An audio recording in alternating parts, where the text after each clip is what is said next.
All right, Shalom. First and foremost, all praises, honor, and glory be unto Yahweh, Bahashem, Yahweh Shai, Baha Rakah Quadash, which is the Paleo Hebrew for the name of the Heavenly Father being Yahweh, and that of His Son being Yahweh Shai. The only names in which salvation could be obtained, whether you can receive it or not.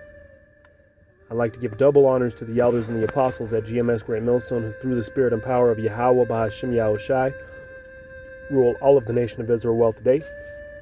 Once again, whether you can receive that or not, and peace, love, blessings, and salutations be unto the elect of the house of Israel who are pushing this truth in sincerity, and in charity, and in faith. All right, I'm going to go ahead and get right into it, man. Lord willing, this be, uplifting to the elect, man. All right, those that are able to receive these things that are needful for salvation, man. This is Sirach 2:13. It says, "Woe unto him that is faint-hearted, for he believeth not, therefore shall he not be defended."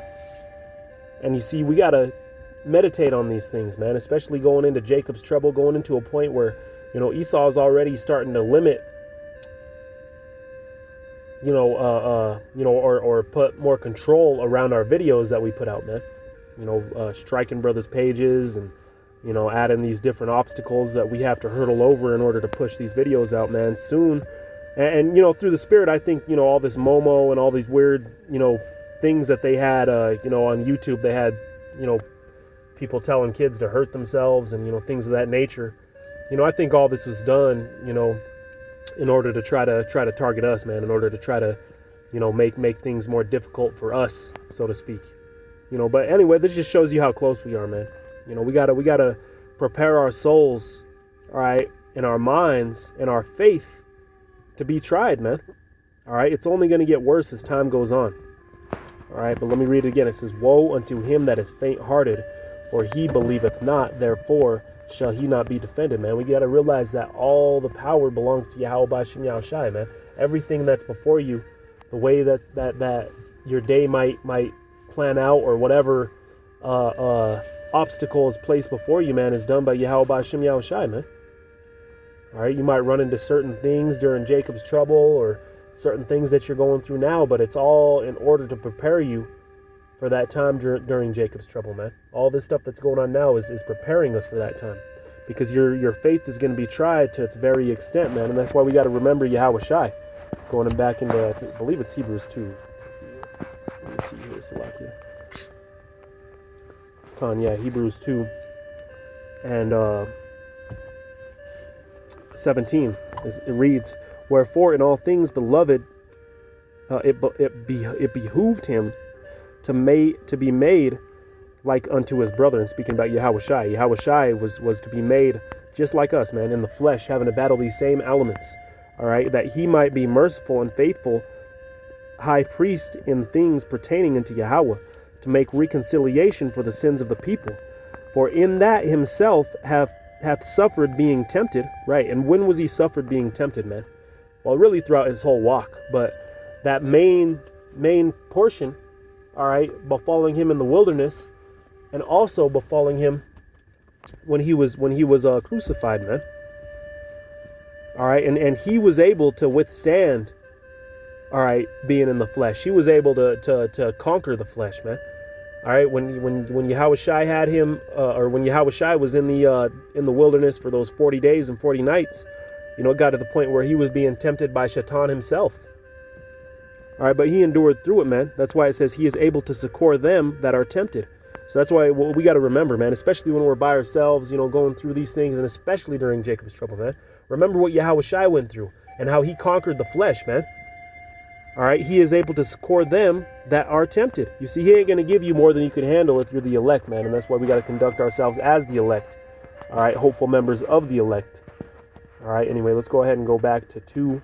And this is verse 7. It reads, "Ye that fear Yahweh, wait for his mercy, and go not aside lest ye fall." Right.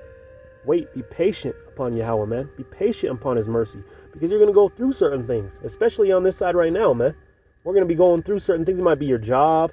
It might be your woman, your kids. Who knows what it might be, man. But you're going to be going through things, man. But yet you got to endure, all right, and wait for his mercy.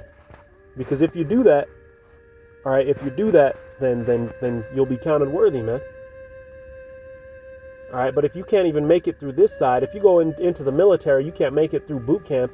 What makes you think you're going to make it through the war, man? You can't make it through this side. What makes you think you're going to make it through Jacob's trouble, man? You see? Verse 8, it says, ye that fear Yahweh, believe him. Salakia. Ye that fear Yahweh, believe him, and your reward shall not fail. Right? Believe in him, man. Trust in Yahweh, man. It ain't that hard to do. You don't have to try to figure out how you're going to overcome whatever obstacle it is that's before you. You don't have to figure out how you're going to do this or that, man. You just got to wait on Yahweh, man. Just push this truth, stay in the spirit, and it'll unfold the way that it needs to be, man. All right. Verse 9. Ye that fear Yahweh, hope for good, and for everlasting joy and mercy. Look at the generations of old, right? Look at all these generations that were seen before us, man. David and Goliath being a prime example. All right, you had all these men trembling before Goliath, man. But what did David do? He understood that all is in the hands of Yahweh, man. He trusted in Yahweh. Okay? He didn't trust in his own strength. All right? He didn't trust in nothing but Yahweh, man. And he overcame. You see, look at Job. What did Job do? Did he go and try to fix all these things in the flesh? He went and saw a physician and took some medication and went and tried to rebuild his house and tried to invest his little bit of money he had left into something to rebuild his household? No. He just endured and waited upon Yahweh, man. You see? All right, going on, it says, and see, did ever any trust in Yahweh and was confounded? Or did any abide in his fear and was forsaken? Or whom did he ever despise that called upon him? All right, it's asking you the question to, give an answer, man. Who? We have all these different books written before us, man. All the books of the judges, the books of Isaiah, all right, the books of the prophets, all right, the Yahushai, the things that happened in his time. You can't find an example of that, man, because it doesn't exist, you see. Let's go back to verse 13. It says, woe unto him that is faint-hearted, for he believed not. Right, and at the end of the day, man, he was faint-hearted because he didn't believe. He was fearful because he didn't believe. Therefore shall he not be defended. So take that, and Lord willing, this be edifying unto the brotherhood, man. All right, keep that in mind. All right, just remember that Yahweh Ba'Shem Yahushai is our power, man. All right, and that's what's going to get you through these things. Not your flesh, not nothing else, not your mama, nothing, man. But with that, Lord willing, it's edifying. Call halal Yahweh Ba'Shem Yahushai Ba'Shem Rakak Wadash. Double honors to the elders and the apostles at GMS Great Millstone. And peace, love, blessings, and salutations, man. Hold on to your patience. Shalom.